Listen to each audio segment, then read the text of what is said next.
साल रिटर्न के मामले में सोने चांदी ने बाकी सभी एसेट क्लास को पीछे छोड़ दिया है। ट्रंप टैरिफ के बाद सोने के साथ चांदी की चमक भी लगातार बढ़ रही है और दोनों कमोडिटी रोज नया रिकॉर्ड बना रही हैं।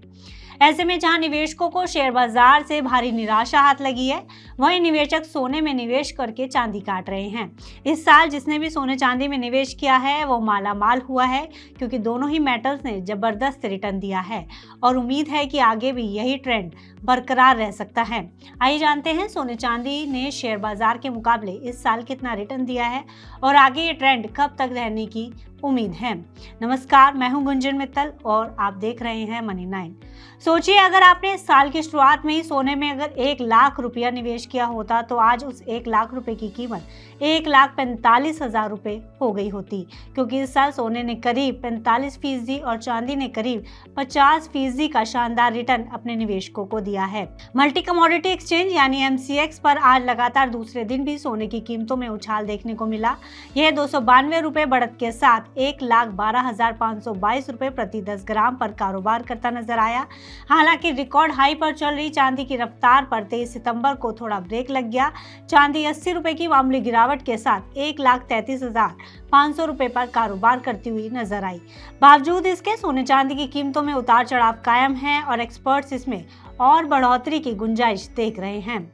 गोल्ड सिल्वर के भावों में हमने पुनः तेजी आते हुए देखी है। आज गोल्ड के भावों ने करीबन 1,12,700 का हाई बनाया, वहीं सिल्वर ने करीबन 1,34,000 के हाई बनाते हुए दिखाई दिए। अगर हम बात करें इस साल में तो गोल्ड करीबन 45% के आसपास इंक्रीज हो चुका है और सिल्वर के भावों ने करीबन 52% के आसपास रिटर्न दिए हैं। तो कहीं ना कहीं जियोपॉलिटिकल कंसर्न्स की वजह से, टैरिफ्स की वजह से, ETF डिमांड की वजह से और करेंसी डेप्रिसिएशन की वजह से हमने गोल्ड सिल्वर के भावों में तेजी आते हुए देखी। साथ में हमने ये भी देखा कि फेडरल रिजर्व के इंटरेस्ट रेट कट होने के बाद उन्होंने स्टेटमेंट दिया कि यूएस की जो इकोनॉमी है वहां पर लेबर मार्केट में, अनएम्प्लॉयमेंट रेट में और इन्फ्लेशन में बहुत बड़ा कंसर्न है, जिसकी वजह से कहीं ना कहीं डॉलर इंडेक्स और बॉन्ड रेट में गिरावट देखने को मिली। अगर हम लेवल वाइज बात करें तो लग रहा है कि गोल्ड के भाव जल्दी ही $3,800 से लेकर $4,000 के लेवल टेस्ट कर सकते हैं, जो कि डोमेस्टिक मार्केट में 1,13,000 से लेकर 1,15,000 के आसपास हो सकते हैं। सिल्वर के भावों में भी तेजी देखी जा सकती है और सिल्वर के भाव $45 से लेकर $48 तक के लेवल टेस्ट कर सकते हैं, जो कि डोमेस्टिक मार्केट में करीबन 1,35,000 से लेकर 1,40,000 के लेवल रहेंगे। इस साल ईयर टू डेट सोना लगभग 45% तक बढ़ चुका है और चांदी 50% से ऊपर रिटर्न दे चुकी है। ये एक दशक में एक साल में मिलने वाला सबसे बड़ा रिटर्न है।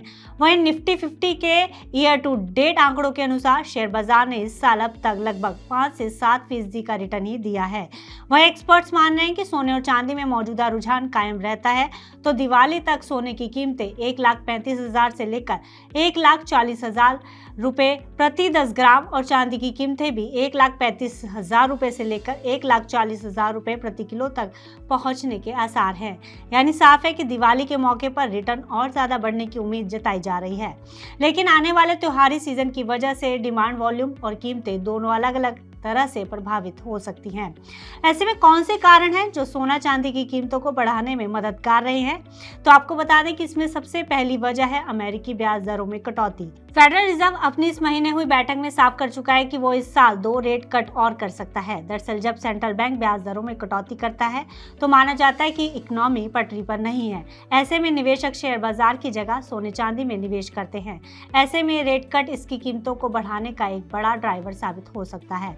इसके अलावा जियोपॉलिटिकल टेंशन और अनसर्टेनिटी के चलते भी दुनिया भर में सोने की मांग बढ़ी हुई है, जिससे सोने चांदी की कीमतों में लगातार तेजी दिखाई दे रही है। वहीं डॉलर के मुकाबले कमजोर रुपया और घरेलू इंपोर्ट की जरूरतें ने भी भारत में कीमतों को बढ़ाने में मदद की है।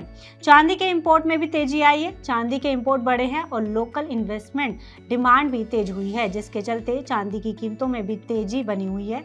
इसके अलावा सोने की कीमतों में भारी तेजी की वजह कई देशों के सेंट्रल बैंकों द्वारा सोना खरीदना है। ग्लोबल अनसर्टेनिटी की वजह से दुनिया भर के सेंट्रल बैंक इस सेफ हेवन एसेट पर दांव खेल रहे हैं, जिससे इसकी मांग में तेजी आई है। अब सवाल यह है कि इस तरह के ट्रेंड में आखिर निवेशक क्या करे।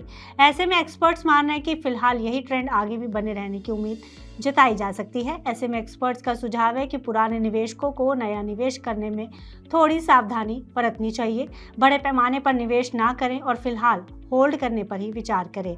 कुछ एक्सपर्ट्स मान रहे हैं कि पोर्टफोलियो में गोल्ड सिल्वर का 15 से 25% तक का एलोकेशन ही ठीक है। ऐसे में आप रिस्क और प्रॉफिट को मेंटेन कर सकते हैं।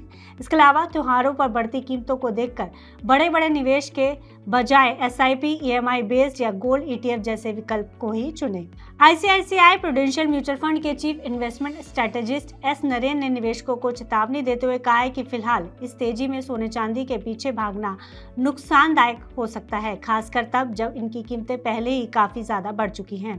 ऐसे में अगर लोग इस समय सोने चांदी में निवेश करते हैं तो लंबे समय में उन्हें नुकसान तक झेलना पड़ सकता है। सोने और चांदी के हाई रिटर्न को देखते हुए निवेशकों को गोल्ड और सिल्वर ETF में दिलचस्पी बढ़ी हुई है। पिछले 1 साल में इन मेटल्स ने इक्विटी से बेहतर प्रदर्शन किया है, लेकिन S नरेन मानते हैं कि अब निवेशकों को सावधान रहने की जरूरत है। नरेन का कहना है कि अगर आप पहले निवेश करते तो अच्छा होता, लेकिन किसी चीज के पीक पर निवेश करना सही नहीं माना जाता, इसलिए अब इन मेटल्स में ज्यादा पैसा ना लगाएं। फिलहाल इस खबर में इतना ही। आप बिजनेस से जुड़ी अन्य खबरों के लिए देखते रहिए मनी 9।